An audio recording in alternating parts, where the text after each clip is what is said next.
mbokk yi ñu ngi leen di nuyu di rafetlu seen ànd ak RFM di leen ñaanal jàmm di sàkku ñaan ci yéen benn waxtu ci studio Eva Mbaye bismillah ci xibaar yi cëggu tey gi ay grève ci tali yeeg frontière Sénégal Gambie transporteur yëfa yu Gambie ñoom sax xëy nañu daal di tegaat ci suuf yéene bi jëmoon ci tëj frontière ba tëjal ko transporteur yu Sénégal ndax di ñaaw lu ñu ne ñàkk doxaleeg nguur gu Sénégal ci lii di yoon lu CEDEAO ci libre circulation dem ak dikk bi muy nit ñi di seeni alal lañ leen yëgal ni dina ami waxtaan ci ubbiku diggante kilifay Gambie yu Sénégal waral ñu tegaat ko ci suuf ci yooyu jamono waa union routière yu Sénégal ci njiital góor xuma di wéyal seen ab grève ñoom transporteurs yi jël yoonu Dakar Bamako gi di ñaaw lu ñu ne poste contrôle yu bari yi bu nu sañoon ak wàññi am ci wàllu xibaar bokk na ci fan yi sisir gu bari gi ci garab yu bon douane Sénégal di def lu ni mel ana fu garab yi ciy rëcc nag di teeri fii ci réew mi tontu jëm ci ne fu ci mel ni Touba Mbacké kër sëñ bi ak it yenn ci poste de santé ak centre de santé Sénégal Guet Ndar moom nappkat ya bëgg nañu ci dogalab nguur gu Mauritanie ci yokkute gi jëm ci limab licence de pêche yi muy baaxee waa Sénégal ginnaaw ngan gu fa président Sall amal donte ñu ne jafe-jafe yi des na bokk na ca nappkat ya féete ca Mauritanie ca ñu tëlee na nangul ñu yëngu ci seen métier moomee foofee ca gànnaar bitim réew Adja Binte Diallo maa ngi lay nuyu. maa ngi lay fay bu baax Alaaji Assane ki jiite patronat bi ca Guinée mi ngi fii làqu si ci Ndakaaru Chérif Abdallah nee na nguuru Condé daf ko soupçonné ne mooy financé ñey fippu foofa waa FNDC Union africaine di am soutien wu Union africaine di soutenir Mali ci dogal bi mu jël ngir waxtaan ak terroriste yi fekk Al-Sarraj njiitu gouvernement ba nekk ci Libye gedd waxtaan bi ñu dooroon ca Genève. jërëjëf Adja ba ci kanam ngir yaatal gi sport geek Youssouf Bodian Hadj Youssouf maa ngi lay nuyu. di la fay Hadj Assane. li ci gën a fës. tabaxu stade olympique bu Diamniadio war a toll ci juróom fukki junniy place liggéey bi kon ëllëg lay tàmbali Diamniadio jamono yi kon ñu ngi waajal bu baax a baax pose première pierre bi nga xamante ne kon njiitu réew mi moo ko war a def. football Ligue des champions européenne huitième de finale yi àggali bi tey la Tottenham Leipzig Atalanta Bergame Valence FC bu 20h jotee démb Paris Saint-Germain ak Liverpool dañ leen daan ci seen match aller yooyu le nañ xool taxawaayu internationaux sénégalais yi ci bokkoon di Sadio Mané ak Idrissa Gana Gueye. jërëjëf Youssouf yéeni kaay yeeg Mamadou Mouhamed Ndiaye gis-gis ak RFM tey politique la ñuy waxtaane ak yéen ak APR la ca biir ne ay xultoo ki laam-laamee jëm ci complot ci njiital parti bi ci boppam di njiitu Sénégal président Sall la ñuy waxtaane ak yéen ci njeextalu xibaar lay doon am nañu yéene ànd ci ak naataango bi di analyste politique Mamadou Thior Assane Samb journaliste analyste politique naka noonu ci technique bi Abdoulaye Diop. mag dikk bi Sénégal ak i grève yu ñu xëyee tey ci yoon yi ak ci frontières yi donte nag ci Gambie sax ñoom ña fare foofee ne transporteur ca réew moomee ñu dëkkandool daal dañu xëy tegaat ci suuf grève bi nga xamante namoon nanu ko ak i dab dogal jëm ci tëj frontière bi tëjal ko waa Sénégal ndax ñu ne nguuru Sénégal dafa tëw a doxale lii di ak yoonal tukkee ci CEDEAO ci mayam péex ñi bëgg a dem ak dikk ci biir espace CEDEAO ñu def lu ni mel muy nit ñi di seeni alal ci wàllu woowu nag yëg nañu ne waxtaan dina ci ubbiku diggante kilifay Gambie ak Sénégal waral kon ñu tegaat ci suuf dogalu tëj gi ci yooyu jamono li nga xamante ne nag mooy protocole d'accord bi kon ñu koy xaar ñoom ñooñee di transporteurs yi Gambie dañu ci déglu seen jiital syndicat Oumar Cissé ak Hadj Ndiogou Diène. dañu waxoon ne dinañ tëj frontière ne benn moto buy passage doo dugg a Gambie boot ñu doo waxtaan su nguur gi muy nguuri Gambie ba mujjee ñu d'accord ci kàddu ne dañ koo toxal ba ñaari gouvernement yi day war a toog ñu may ñu toog ñu seet mbaa dinañ si mën a saafara mbir moo tax ñu toxal ko xam naa daal fii ba àjjuma daal war nañu toog li ñu ko waxee fii ba àjjuma daal di nguur gi ñaari nguur gi nañ toog waxtaane mbir bi li ñu bëgg a mooy Sénégal mu ni mu ñëwee Gambie Gambie am droit dem Sénégal ndax loolu la protocole bu wax muy ECOWAS CEDEAO loolu la agreement bi wax diggante Macky Sall nguuri Macky Sall ak nguuri Adama Barrow mooy ne ñun yëpp CEDEAO mbokk CEDEAO dafa ne war na ñoom la demante ñu ñëwante agreement dafa ne war na ñoom la dem ñëwante soo gomuñ ne suñ moto passagers yi ebee Gambie fii client Gambie fii dem ba frontière Sénégal dina wàccee lu ko ñaawlu trop loolu nag soo fi dara war a continuer ñoom tam 5 moto yi ñëw fii ak client dinañ ko wàccee frontière bi ñun ñëpp em man na fi ba loolu di ñu waxtaan si bi ko loolu nguur ñaari nguur yi nañ toog man nañ caan fi ba loolu ñu waxtaan si su jaamee amee yoo xam ne su jaamee amul nag ñu em seen frontière ñu em suñu frontière ñu ñëpp em donte xëyoon nañ nag yëgle ñoom yéeneeb tëj gi yàqul dara ci dem ak dikk bi liggéey bi naka noonu ca gare routière bu diwaanu Kaolack muy garage Nioro reportage foofu fekk Ibrahima Diamé.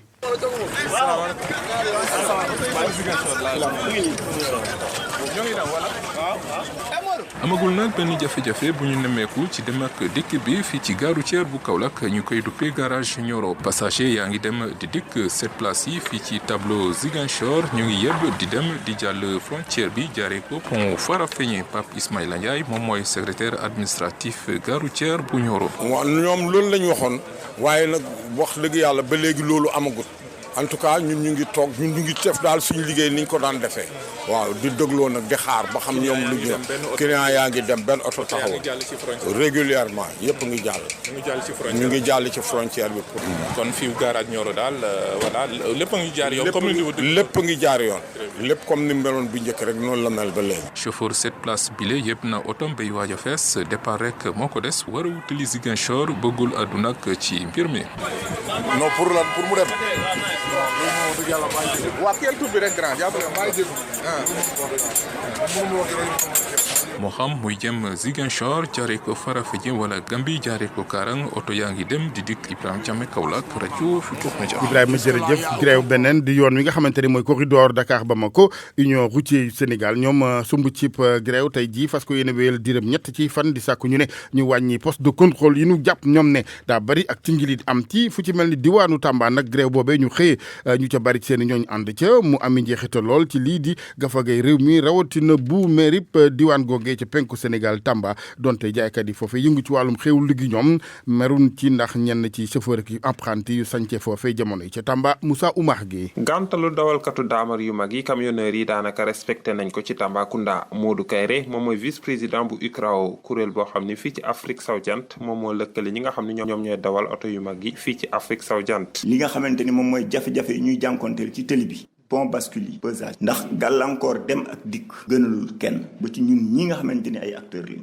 gënaluñu xalaat nañ ci borom oto yi di fay say droit assurance du la xaar leneen du la xaar nga gaare sa oto liggéeyul neexul xalaat nañ ci ñi nga xamante ni ñoom moom bagage yi ñuy faral di yóbbu jël nañu seen bagage sarse ko ba pare taxaw ak moom gënul jekkul bët bu fattoo foo jaar nga seet noo def ba dindi la ko fattoon loolu mooy suñu jafe-jafe dañu bëgg rek suñu réew delloo si waat xelam ci ñun xam ni mbaam gàtt na waaye ci jur gi la bokk. gàntal bi nga xam ni dawalkatu camion yi def nañ ko dana am jeexital ci wàllum taxe municipale fi nga xam ni moo faree ci Tambacounda ndaxte camion yi bu ñu daan dugg wala bu ñuy génn ci Tambacounda dana am ay ticket yoo xam ne dañ koy fay mu war a dem ci mairie bi waaye itim ba tey ñi nga xam ne ñoom ñooy yor restaurant yi ñoom daanaka seen bamba def ciy maase ndaxte ñi nga xam ne ñoom ñooy dawalkatu camion yi ak seeni apprenti daanaka bu ñu desee ci dëkk bi ndax gàntal bi dana tax ñu gën a mën a jëfandikoo xéewal yi nga xam ni ñu ngi koy jaay ci restaurant yooyu le lu ñu mën a jàpp mooy fii ci Tamba URS bu góor a xuma ak Sinacor muy syndicat bi nga xam ne moo lëkkale dawalkatu daamar yooyu le ci Mali ak waa UCRAO ñoom Modou Kayre daanaka ñoom ñëpp ci benn taxas ñoo bokk daal di ànd ci gàntal bi nga xam ni tàmbali nañ ko Moussa Omar Gueye Tambacounda rajo Futur Média. jërëjëf Moussa ci wàllu woowu nag ay waxtaan ubbiku ña nga ca diggante kilifa yu Sénégal ak waa union routier ci wàllu li nga xamante ni mooy jàmbat yi ci yoonu Dakar Bamako gi dañu ci ànd sax ak i leeral ak secrétaire général bu ministère des transports terrestres di Jules Aubin Sagna ñu déglu ko Hadj Ndiogou Diène. recevoir nañu le 11 février union routier du Sénégal bi nga xam ne Gora Khouma moo ko jiite waxtaan nañu ci seen plateforme revendicative lu ci njëkk mooy affaire lu ñu tuddee ñoom tracasserie routière maanaam jafe-jafe yi ñuy am te diggante ak police ak gendarmerie ak force de sécurité yi en général loolu tax na gannaaw poñ boobu ministère de l'intérieur ak ministère des forces armées la soxal ñu daal di seeti ministère yooyu ñaari ministère yooyu cabinet ministre Sidiki Kaba forces armées recevoir nañu cabinet Aly Ngouille Ndiaye moom ci boppam le ministre recevoir nañu waxtaan ak moom alors beneen point bi mooy aire de repos parce que transporteurs yi dañu wax ne soxla nañu ay aire de repos yi nga xam ne bu ñu sonnee mën nañu noppaloo loolu tamit ñu seeti ministre Omar Gueye mu yore collectivité territoriale waxtaan ak moom ci poñ yooyu yaakaar naa am nañu avancé yu baax am nañu ay propositions yi nga xam ne leer nañu ministre yooyu joxe ko alors beneen poñ bi nag bi nga xam ne am na solo te ministre des transports moo koy gérer mooy règlement 14 UEMOA règlement 14 nag ñoo ngi koy appliqué Sénégal depuis 2012 waaye dañu ne ndànk-ndànk lañ koy appliqué ma fàttali ne règlement 14 règlement communautaire la maanaam juróom-ñetti dëkk yi nga xam ne ñoo sekk UEMOA ñoo koy jëfandikoo Sénégal nag commencé nañ ko appliqué 2012 waaye ndànk-ndànk lañ ci jëm parce que boo amee réforme rek doo ñëw appliqué lépp ba tey fu ñu toll nii nag te juillet 2019 ministre UEMOA daje nañu wax ne dañuy dem ci application intégrale règlement 14 waaye ñun Sénégal dañu ne dëgg la war nañu appliqué règlement bi pour suñu tali yi baax yàgg waaye war nañu déglu tamit transporteurs yi. mu nekkoon Jules Aubin Sagna secrétaire général ministère des transports grève boobu waral nag wata yi dajaloo ci frontière bi naka noonu nit ci fi nga xamante ni mooy corridor Dakar Bamako te oto demul dikkul moo waral RFM profité ci yëral leen mbokk yi li nga xamante ni mooy yoonaluk CEDEAO gi waa Gambie it di jàmbat ne ak doxale da ca amul ci wàllu dem ak dikk bi ñeel espace CEDEAO fàttali ni ci fan yi ci ginnaaw ki ci mel ni Moustapha Cissé Lo doon na jàmbat sax lu jëm ci ñàkk doxale gi ñeel texte yi ci wàllu boobépp dem ak dikk Barthélemy Ngom. article 59 bu traité wu CEDEAO li mu wax ci dem ak dikku nit ñi ak seeni moomeel leer na kenn warul amee ay jafe-jafe ngir dem ci beneen réew waaye nag laajte bi moo di bu ñu waxee libre circulation des personnes lan la firndeel ci lu leer Moustapha Cissé Lo njiital parlement de la CEDEAO di ñu ci gindi. ñi bokk CEDEAO dañu ni bu dee am nga carte d'identité biométrique Sénégal commencé na ko am wala nga am passeport CEDEAO boo ñëwee frontière boo ñëw da nga war a jàll dem dëkk bi nga war a dëkk boo demee ak sa bagage yi nga àndal da nga war a dem toog foofa mën nga faa wut sax liggéey wala nga dëkk fa nga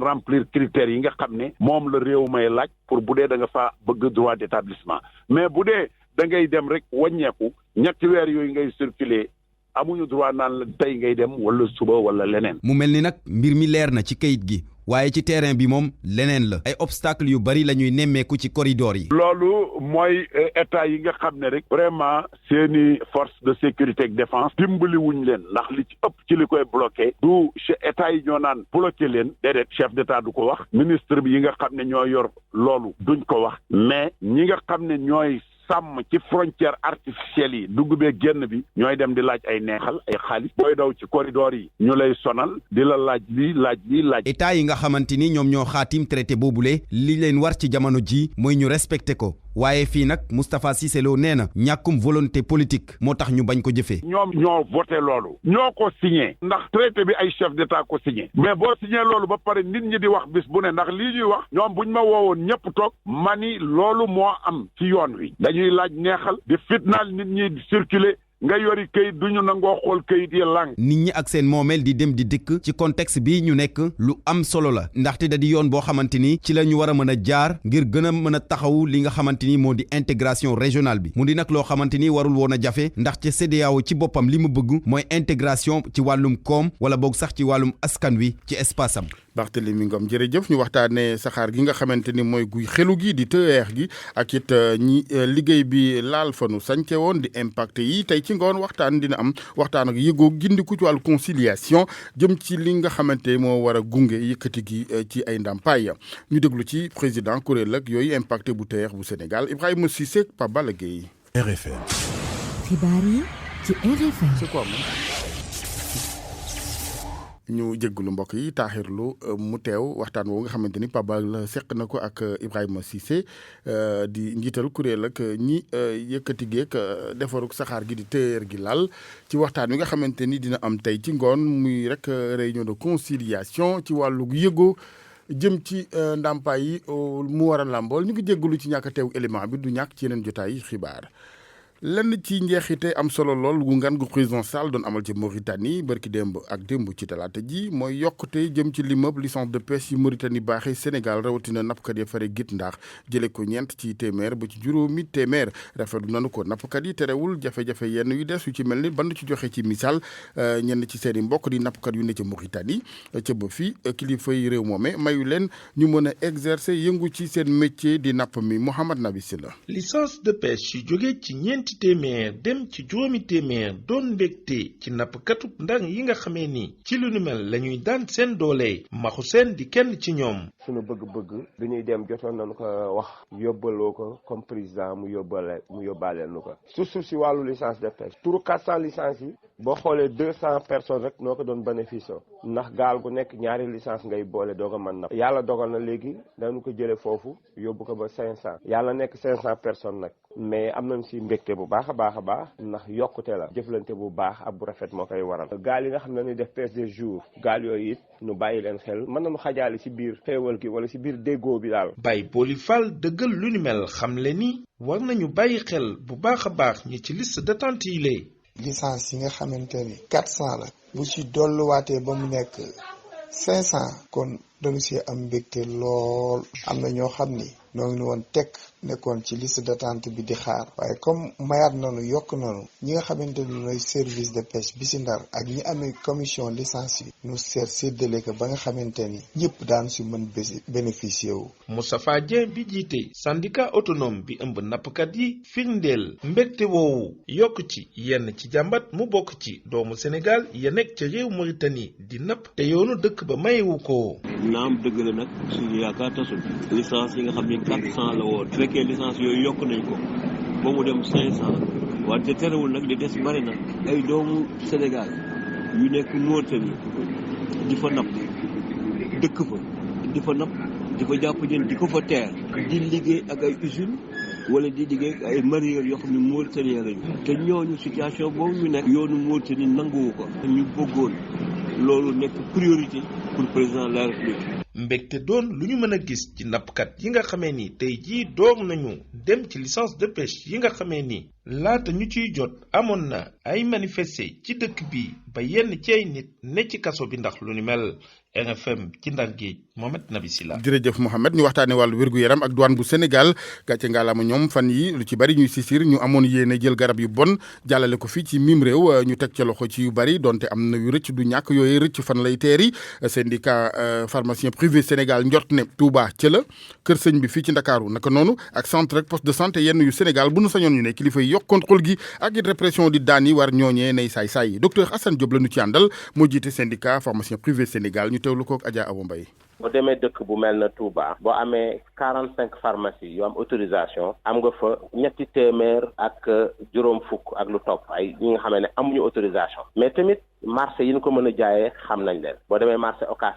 fekk fa garab boo demee marché Thiaroye boo demee marché Diaw bi ak yeneen i marché ak kër sëriñ bi ak feneen mais lii bees li am léegi li bees mooy dañu commencé di gis ay structure sanitaire maanaam poste de santé ak yu mel noonu ñuy dem di jënd garab yooyu di leen mettre sur place des cabinets paramédicaux des cabinets médicaux te loolu lu doy waar la mois de yàggul trop décembre novembre biir Tambacounda yëg wax nañ ñu am na kuy jaay ay sérum antitétanique yu bon ñu topp ko ànd liggéey ak gendarmerie wala police ba ñu jàpp ko te kooku da doon bi ñu ko waxee defe ne yàgg naa koy def yàgg naa koy jaay poste de santé yàgg naa koy jaay centre de santé yàgg naa koy jaay cabinet yi bu dee ñun syndicat suñu gis-gis mooy li ñu mas a wax rek mooy contrôle bu rigoureux sanction ndax tey man may poste de santé wala may cabinet médical wala may pharmacie wala ku nekk dafa am loo war a yor maanaam bu dee un poste de santé dafa am liste bu ñu leen préparé ñu war ko jënde PNA war a lii boobu bu ñu fa bàyyee système boobu bu amul contrôle mooy indi lii ndax li ñu wax lu am la dañ ko gis dañ koy dund am ci ay retour même banlieue bi boo fa demee am na ñu ubbi ay cabinet paramédicaux mais dañuy dem ci marché bi jënd fa ay garab ñëw teg di jaay. ñu daal di des ak mbiram wér-gu-yaram ak jàngoro ji nga xamante ni coronavirus gi feeñ ci Chine ak loraangeem tiitaange gu muy dugal ak li nga xamante ni mooy ak njaaxle ci ñu yëngu ci filière anacarde bi ci bët Saalum bu Sénégal wàllu darkase gi xam ngeen ni waa Chine bokk nañ ci client yi gën a ràññu ko ci fànn woowee dañuy ragal ñu yëngu ci boobu filière ak jàngoro gi mu daal di am ak cooxe ci seen yëngu-yëngu Kolda Abdoulaye Diallo. jàngoroy coronavirus bi lëmbee réewum Chine mu ngi jaaxal béykat ndaamaras yu ci bët Saalum réew mi yile béykat ñoo jàpp ne chinois yi ñooy askan bi gën a jëfandikoo ndaamaras far mu tombek ci seeni réew jàngoroy coronavirus di fa law Boubacar Konta mooy ki jiite kuréel béykat ndaamaras fii ci Kolda. parce que li ko waral mooy coronavirus bi nga xam ne mu ngi Chine boo ko waxee nit yi dañuy jaaxle dañ naan li xew Chine naka la jotee ak kaju mais boo ñu xam ne ñun Sénégal dañuy béy kaju waaye duñ ko lekk ñu koy lekk mooy américains yi ñoo koy gën a lekk topp ci chinois yi donc chinois yi nga xamante ne ñoom 1 milliard de consommateurs ñooñu bu ñu feebaree te consommé ñu loolu dafay am impact si unités yi nga xamante ñoom ñoo ñëw uti matière première fii pour dem transformer ko jaayee ko ñooñu. dañu ragal njëgu ndaamaraas bi daanu. te ren dañoo gën a ragal prix bi gën a wàcc parce que man mii di wax ak yéen présenté wu naa Sénégal si benn réunion bu amoon Côte d'Ivoire semaine passée mais foofu acteurs yi jënd kaju yëpp ñoo fa daje mais ñun ñëpp dañoo am problème pour définir ban prix la ñu war a mën a jëndee kaju bi ren li ñu mujjee d'accord daal mooy ñu xool naka la ñu maintenir prix daaw yi. yile béykat ndaamaras ñooy ñaax nguur gi ndax ñu am subvention ci exportation bu seeni produits yi RFM Kolda Abdoulaye Diallo. jërëjëf Abdoulaye bitim réew Adja Binta. dañuy dem teelu la. defe naa des na benn élément. damaa teel a ñëw. waaw laata Binta kon ñu dem canal 4 ci Gueule Tapée fii ci Ndakaaru Ablaye xam nga dafa ngéewalewul ndax bu dugaloon élément bi sax di jingal bi ñu daal di xaw a gindiku kon dañuy dellu Gueule Tapée démb ñi nga xamante ne ñooy ministère bi ñu dénk wàllu logement ci kaw désencombré di féexal mbeddi Ndakaaru yi yëkkati nañ ñu sañce woon ci wetoog canal boobee waaye xëy nañ dellu leen fa lañu fa gis mooy mbalit moo xamante ni fu ne ndax bagage seen fa baag yeneen Kumba Sanjaan Fay la ñu ci àndal. ci lu sori muy mel ni ay jalu mbalit ci bërëb bi lépp ngi fi lu dul set ay mbuus ay bant ay morceau ay xottu table ay bâche yu ñu yàqati lépp jaxasoo. yàq nañu bagage yi yàq nañ ko trop. Mohamed Touré bokk ci kenn ci ñi tegoon seen table ci kaw canal googee te ñu jëlee leen fa guddi gi. man dama doon jaay ndekki ak añ lépp ci sama kanam la xewee. waxambaane bi mer xolam fees di nettali anam yi ñu leen fa jëlee lu ko jural tey mu ñàkk ab xëy. kuy am ay 200 000 wala 300 000 par mois léegi waruñ ko yàq di dajji ay kees jàmbur di jël ay montre di jël ay loolu man maa ko fekkee. keneen di Mamadou Koumé boobu ak léegi juróom-ñaari at muy wattupp boobu lépp bërëb mu mel ni tey dañu neenal loolee mu fa jot a liggéey. ñun dañ doon jaay ay kay ay biig lépp mais bu ñu ñëwoon sans problème bu ñu amee xaalis delluñu mais bu ñu amul tamit duñu leen sonal relation bu rafet moo nekkul suñu diggante. ci beneen xàll ga fii ñuy jaay ay meuble lenn soppeeku fii yooyu lépp opération laalewu leen ñi ñu fi jëlee tey jàpp ne ku ma am ndey ku amul ndey la. ñu bàyyi jaaykat meuble yi ñu dindi marché ambulant ñu jaay taabal yi fii loolu du dégg du yor. yooyu lépp jaaykat ci seen nettali seen digg étudiants yi dafa rattaxoon. bu njëkk ay agresseur ñoo fi nekkoon bañ fi defee suñu kaat nag yooyu wut gardien mu di ko gardien. El Hadj Diam benn ndongo ca fac lettre moom doon fi la doon jëndee wante mbirub dëkkuwaay it soxal na ko. dañoo dindi ñi te normalement dañuy dindi ñee même si ça nous arrange dëkk bu war a dox daa am fu nu muy doxee. ay waxtu gannaaw yooyu lépp opération mbalit yañ fa bàyyi ba léegi nii kenn jëlewu leen fa ab melokaanu bërëb bu ñàkk a neex. RFM bitim réew. ñu yegg si ci léegi Adja Bintak patron des patrons bu Guinée bi def appel ak woote jëmee ci waa CEDEAO. ndax Conakry réewu Guinée dafa jël dogal ne dafay tëj ay frontière am ci wàllu suuf si moo tax moom Chérif Abdallah ne loolu teguwul fenn mu ci woon nag CEDEAO patron des patrons bu Guinée ni nga ko waxee mi ngi fii sax ci Sénégal fii la daw làqu si ndax nee na kaaraangeem daal matatul foofa ndax dañoo jàpp ne moom mooy financé waa FNDC ñi nga xamante ne ñoom ñooy fippu saa su nekk ca Conakry dañu koy déglu ci micro Pa Bes Diba ay kàddoom Alioune Ba moo ko tekki. Ma sécurité était complètement menacée en Guinée. Ils ont voulu me kidnapper et me faire même assassiner. lu jëm sama wàllu kaaraange dara wóoru ci woon fii ci Guinée moo waroon ma dawoon làqatu génn dëkk bi ba yëf yi sedd ma soog a mën a dellu si fi mu toll nii ñii di opérateur économique yi sonn nañ lool am nañ ci lu toll ci 2000 camions yoo xamante ne ñu ngi leen gaare ci frontières yi lu toll ci 20 000 doomu aadama ñu ngi ci àll bi ay ndaw ay jigéen ñëpp te dara wóoru fa amuñ luñ lekk amuñ luñ naan te lu toll ak fukki fan a ngi nii frontière bi dañ koo tëj ci ay raisons yoo xamante ne xamuñ ko sax ñun nag ñi ngi yaakaar lii di CEDEAO ak Union africaine jóg wax ci mbir mi intervenir fii ci Guinée ndax kat kii di Alpha Condé def na ñaari mandat am te loolu la constitution bi wax kon boog moom li ko war mooy respecter constitution bi màgget na te sonn na àttanatul réew mi te buñ ko bàyyee ci réew mi kat dinañu indil ay problème loolu nag doon mbir mu graaw CEDEAO nag waru ko woon sax nangu. Va nous créer des problèmes. Ça c'est quelque chose qui est extrêmement grave. La CEDEAO ne devait même pas accepter ça. ñu daal di wéy xibaaru bitim réew yi Adja ak Union africaine bi biral ak njàppaleem président bu Mali. ci dogal bi Mali jël ne dafay discuter ak terroristes yi moom nag mooy haut représentant Union africaine pour le Mali et le Sahel Pierre Buyoya moom moo def annonce bi di wax ne lépp lu ñu mën a def rek ngir jàmm dellu si waat si Mali dinañ ci encourager kon réewu Mali mu toog ak terroristes yi ñuy fàttali ne Pierre Buyoya moo nekkoon président ca Burundi mi ngi jàpp ne nag initiative boobu du nekk lu yomb. Togo moom njeextalu campagne électorale ba fa ngir fal ak président. juróom-ñaari candidat yi nga xamante ne ñoo war a jongante ñaar fukki fan ak ñaar ci weeru février bi ñu nekk am nañu fii ba suba ci ngoon pour jéem a convaincre seeni électeurs waaye tey jii takk der yi ñoom ñoo dem ca mbañ gàcce ya ndax loolu mooy taarix ca Togo laata élection yi ñetti fan militaires yi ñoom ñooy jiitu électeurs yi ca mbañ gàcce ya. ñu daal di dem ba Libye foofu président ba fa di Fayez al-Sarraj moom moo daal di takki bagaasam abale ca ndajeem Genève ba. waaw ñu ngi jëlee nag xibaar bi ci BBC Afrique moom dogal bi lu tax mu jël ko moom mooy ne ki nga xam ne moom mooy général Khalifa Haftar féete ci penku Libye respecté wul déggoo gëñu xaati moon moo tax moom mi nga xam ne moo jiite gouvernement Libye Union nationale ba gouvernement boobu sax ONU moom rek la reconnaître def na annonce bi démb ci guddi gi Fayez al-Sarraj nee na génn na ci waxtaan gi nga xamante ni ñoom langue militaire gi ñoo ko doon amalee ca Genève condition yu mu posé nag mu ne na communauté internationale jël ay mesures yu am solo teg ko ci kaw ki muy woowee moom agresseur muy Khalifa Haftar. Suuf Bodian ñu ngi lay ziar. ñu lay delloo ziar Alassane. stade bu Diamniadio ak première pierre bi nga xamante ni daanu ko teg di alxamis suba incha allah njiitu réew mi lañ fay xaarandi kon ngir door liggéey jëm ci stade boobu nga xamante ni juróom fukki junni place la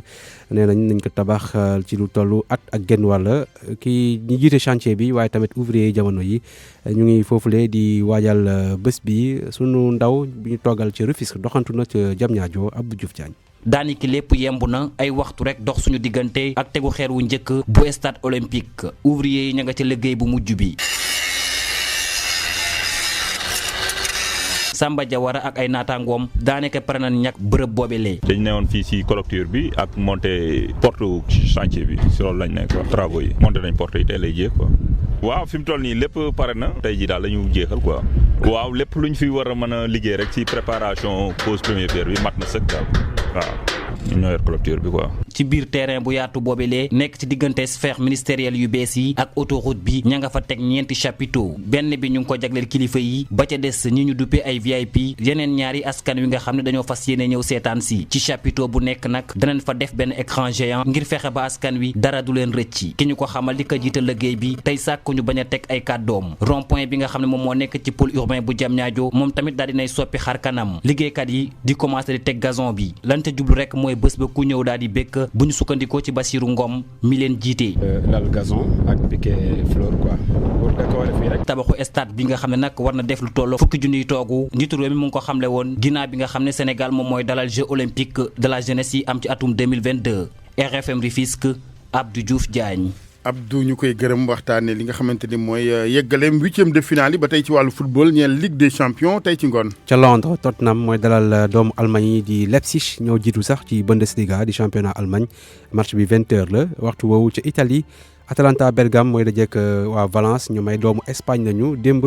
doomu France yi di Paris Saint-Germain ak doomu Angleterre yi di Liverpool nekk champion en titre dañoo daanu ci seen match aller.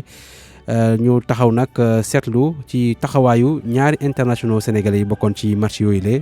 Idrissa Gana Gueye mi nga xamante ne kon joué na match bi yëpp ak waa Paris waaye taxu ka feeñ noonu kii di Sadio Mané moom benn mi-temps rek la joué ak waa Liverpool entraîneur am jàpp ne kon da koy génnee laata ginnaaw kon carton jaune bi nga xamante ni am na ko ngir bañ a am carton rouge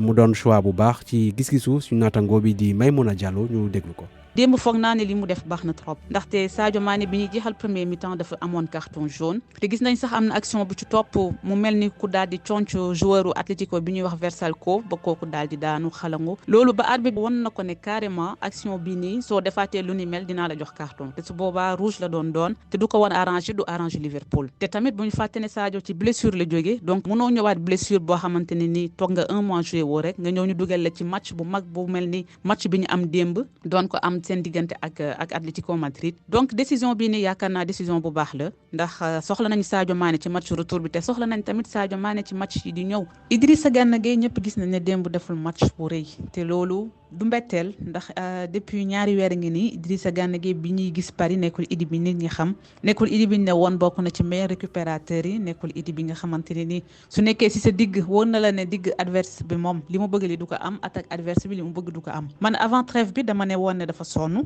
donc su trêve bi ñëwee mu am quelques jours de repos relax mu mun a delluwaat niveau bi ñu ko xamee woon mais teewul depuis bi ñu reprendre championnat ba tey moo ngi ci rythme am boobu rythme bi dafa lent rythme bi dafay jël temps ba mu ëpp te loolu bu dee championnat de France la rek loolu mën na jàll mais match Champions League yi nga xamante ne ni nag au niveau la loolu mënul jàll bu dee sonn la préparation physique bu baax mën na la ciy génnee fii ak championnat bi du jeex. mais mun a jàll kon di si naataango ginnaaw défaite boobu Paris Saint-Germain am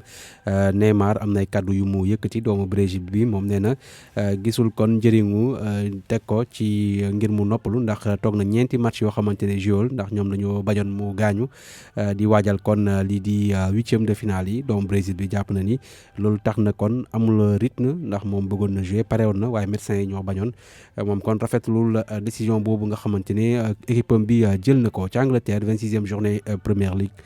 tey lañ koy jeexal ak match bi war a dox diggante Manchester City 2e ak West Ham match bi bu 19h30 jotee lay doon wax. wàllu karaté nuit des arts martiaux bi nuy waajal. di xew-xew bu mag samedi lay amee ca théâtre Daniel Sorano mbébét bi nag mooy fexe ba jox gëdd gën a feeñal yenn discipline yi nga xamante ni ñu ngi koy def fii ci Sénégal comité d'organisation bi jaroon ak tasaru xibaar yi ngir wax fa la toll ci préparation yi